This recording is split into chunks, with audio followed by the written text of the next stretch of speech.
আমার বাচ্চা হারাইছে 7 তারিখ সকাল 10টায়। আমি চট্টগ্রাম থেকে বাচ্চার নিখোঁজ খোঁজ নিতে নিতে নোয়াখালী মাইজডি কোর্টে থানায় আসা আমি বাচ্চাকে পাইছি। আমি অসংখ্য ধন্যবাদ জানাই এই মাইজডি পুলিশ প্রশাসনকে।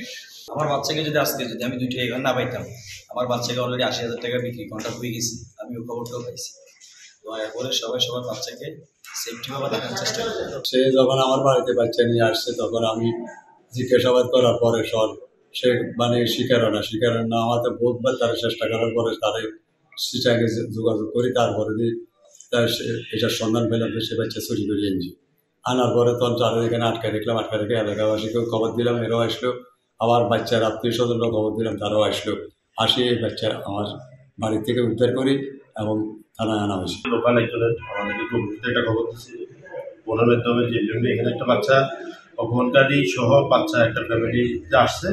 তারপর তাৎক্ষণিক এখানে যায়, তাকে উদ্ধার করি এবং এখানকার ওই সমাজের অনেকজন ছিল, তারা ওই অপহরণকারীকে মারধর করার চেষ্টা করছে। আমরা সেটা না করতে দিয়ে থানা ওসি স্যারকে ফোন দিয়ে থানায় হ্যান্ড ওভার করি এবং এখান থেকে পুলিশ যায়, ওসি স্যার পুলিশ পাঠায় এখান থেকে হ্যান্ড ওভার।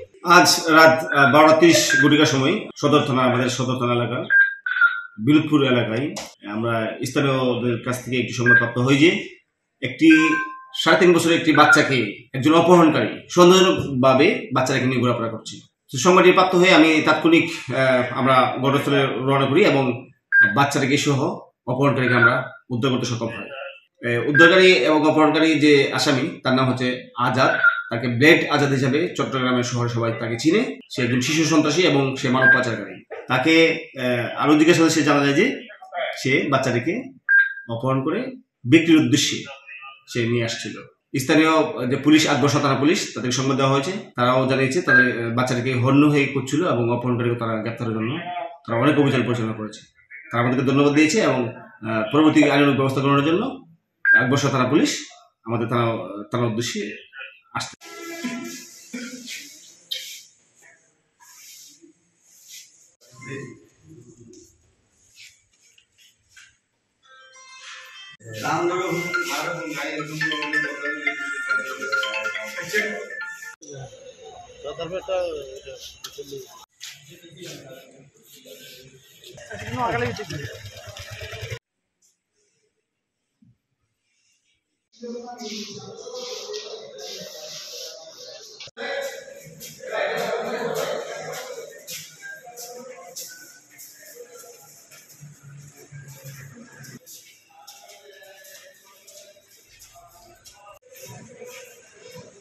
হয়েছে হালকা ভিডিও করি না।